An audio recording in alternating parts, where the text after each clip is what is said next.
तो question number 14 ये वाला है हमारे पास, in a rhombus A B C D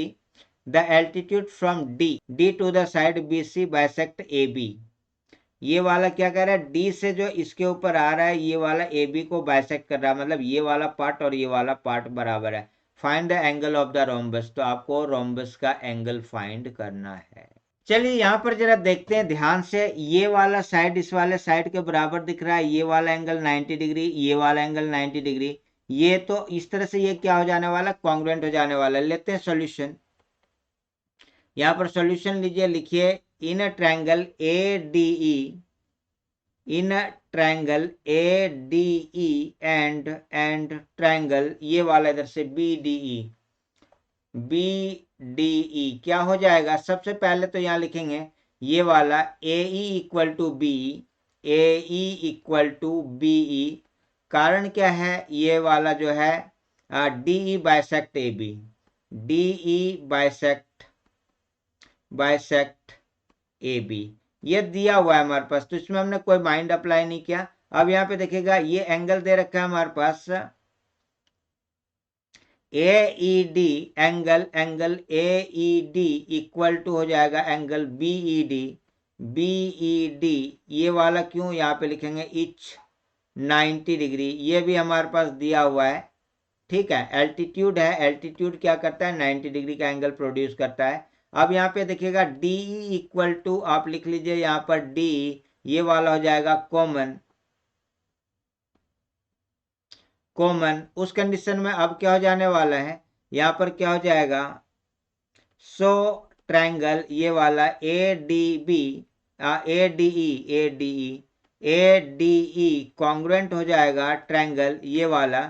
B D ई। कैसे हो गया भाई, तो एस ए एस कॉन्ग्रुएंसी से यहाँ तक हमारा कॉन्ग्रुएंट हो चुका है। अब देखिएगा ये वाला ट्रायंगल कॉन्ग्रुएंट हो गया, तो उस कंडीशन में A D equal to B D हो जाएगा क्या, A D equal to B D हो जाएगा क्या, सीपीसीटी से इसको 1 मान के यहाँ पे सीपीसीटी ले लीजिए। लेकिन क्या है कि हमारे पास A D equal to A B है, A D but A D equal to A B है ना, ये वाला क्या है, ये वाला साइड ऑफ रोम्बस। तो यहाँ पे क्या हो जाएगा, सो इसको 2 मान लीजिए, तो यहाँ पे फ्रॉम 1 एंड 2 क्या निकल के आ गया, from 1 and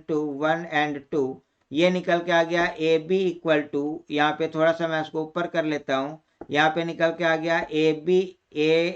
B equal to B D equal to A D, ये तीनों बराबर हो गया।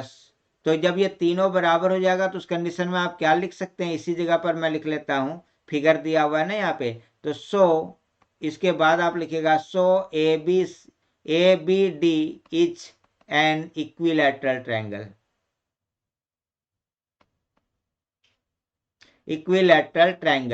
तो क्या हो जाएगा, तो यहाँ पे जाएगा angle A equal to angle B equal to, यहाँ पे angle A equal to angle, ये अब एंगल बी इस वाले ट्रायंगल की बात हो रही है ए बी डी में, तो यहाँ पे एंगल डी, तो इसका मतलब क्या हो जाएगा, एंगल ए इक्वल टू हो जाएगा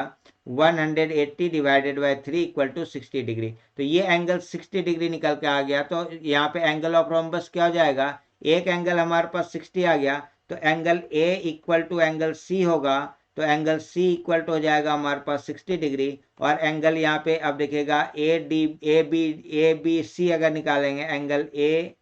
ए बी सी अगर निकालेंगे पूरा का पूरा ये वाला एंगल, तो ये क्या हो जाएगा 180 माइनस का 60, तो ये निकल के आएगा 120 डिग्री, और ये वाला बराबर ये वाला हो जाएगा angle A B C equal to angle A D C, तो ये वाला हो जाएगा 120 डिग्री। तो ये निकल के आ गया हमारे पास 120 डिग्री, ये वाला हमारे पास 60 डिग्री, ये भी 60 डिग्री, ये 120 डिग्री। हो गया क्लियर, देख लीजिए सारे एंगल्स हमने फाइंड कर लिए।